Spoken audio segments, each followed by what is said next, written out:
Cara mendidik anak. Mendidik anak agar menjadi penurut dan patuh dalam konsep Islam harus dilakukan dengan pendekatan yang penuh kasih sayang, keteladanan, dan pemahaman yang baik tentang ajaran Islam. Berikut adalah beberapa cara beserta penjelasan dan alasannya. 1.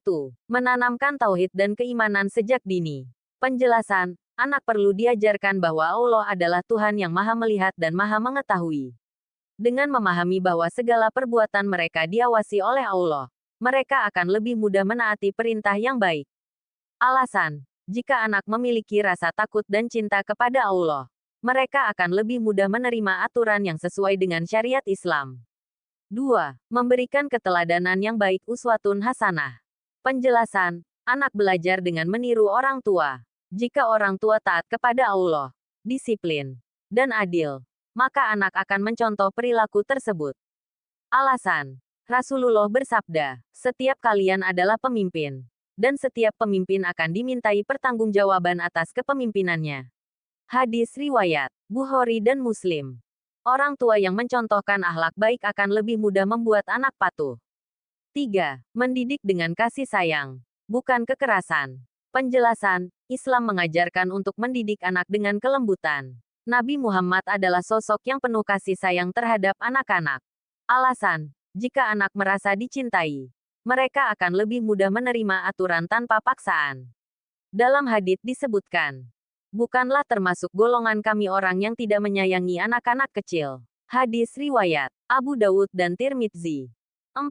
Konsisten dengan aturan yang diterapkan. Penjelasan, anak perlu memahami bahwa aturan yang diberikan bukan sekadar perintah sesaat, tetapi sebuah prinsip yang harus dipatuhi secara terus-menerus. Alasan, konsistensi akan membantu anak memahami bahwa aturan ada untuk kebaikan mereka, bukan sekadar perintah sesaat yang bisa diabaikan. 5. Memberikan penjelasan atas perintah dan aturan. Penjelasan, jangan hanya menyuruh tanpa menjelaskan manfaatnya. Misalnya, ajarkan tentang pentingnya salat dan manfaatnya bagi kehidupan. Alasan, anak yang memahami alasan di balik aturan akan lebih mudah mematuhinya daripada sekadar mengikuti tanpa mengerti tujuan. 6. Menggunakan pendekatan reward dan konsekuensi.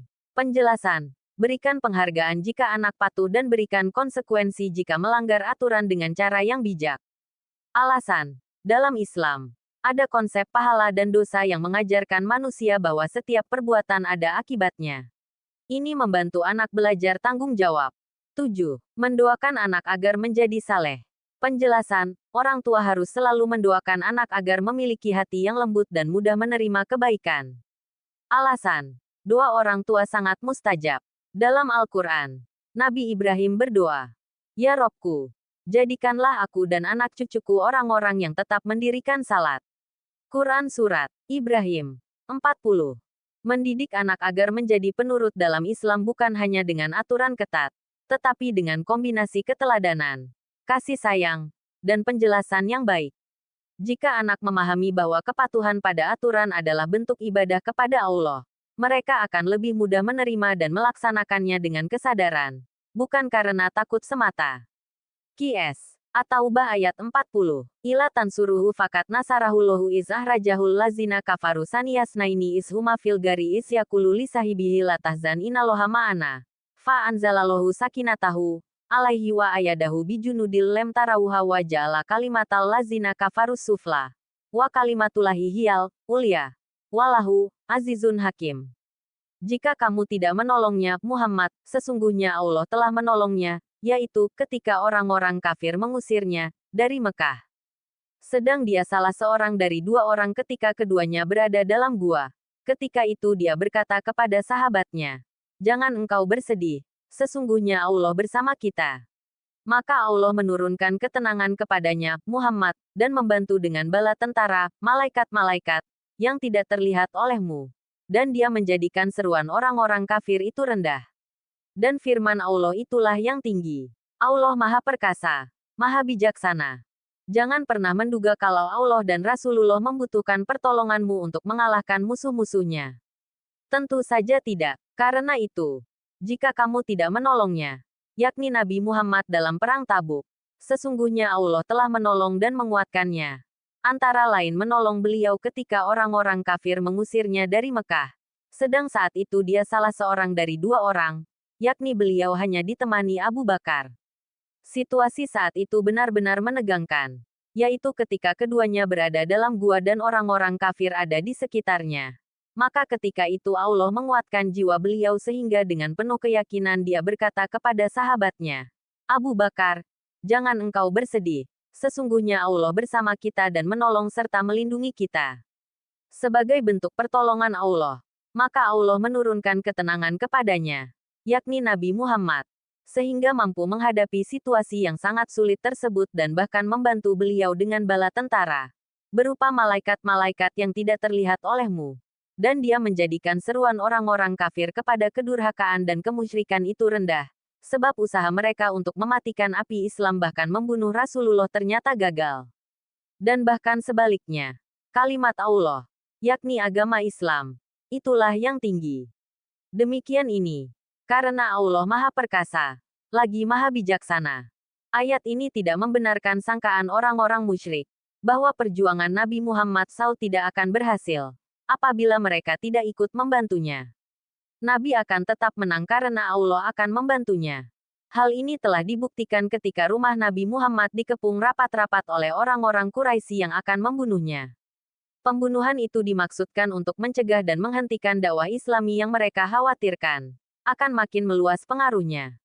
Atas pertolongan dan bantuan Allah SWT Nabi Muhammad SAW dapat lolos dari kepungan mereka yang ketat, sehingga dengan perasaan aman beliau keluar dari rumahnya menuju gua di Gunung Sur, tempat persembunyiannya untuk sementara, ditemani oleh sahabat setianya Abu Bakar. Melihat situasi gawat itu Abu Bakar merasa cemas dan berkata, Wahai Rasulullah, demi Allah andai kata ada salah seorang di antara mereka mengangkat kakinya, pasti dia dapat melihat kita berada di bawah kakinya. Nabi Muhammad SAW menjawab, Wahai Abu Bakar, janganlah kamu berduka cita. Sesungguhnya Allah beserta kita. Nabi Muhammad SAW bersama Abu Bakar selama berada di dalam gua Sur, senantiasa berada di bawah pertolongan dan lindungan Allah.